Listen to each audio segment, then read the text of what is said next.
Have you ever wondered if you could combine different processes in one robot cell?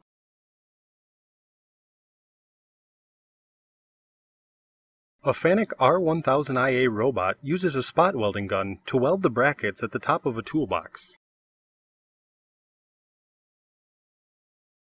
Two FANUC ArcMate 100IC robots proceed to simulate welding using coordinated motion software.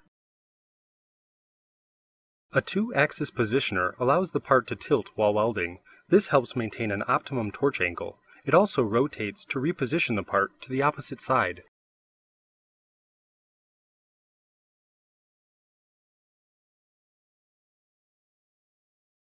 Prior to welding the part, ArcMate 100IC robots run through the IR Vision TorchMate to verify condition of the torch tips.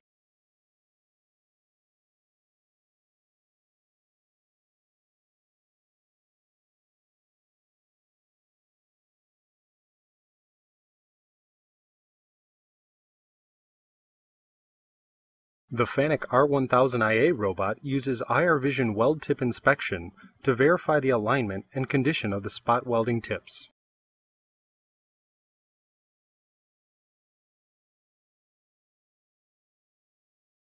The two FANUC ArcMate 100IC robots use IR Vision to locate welding paths.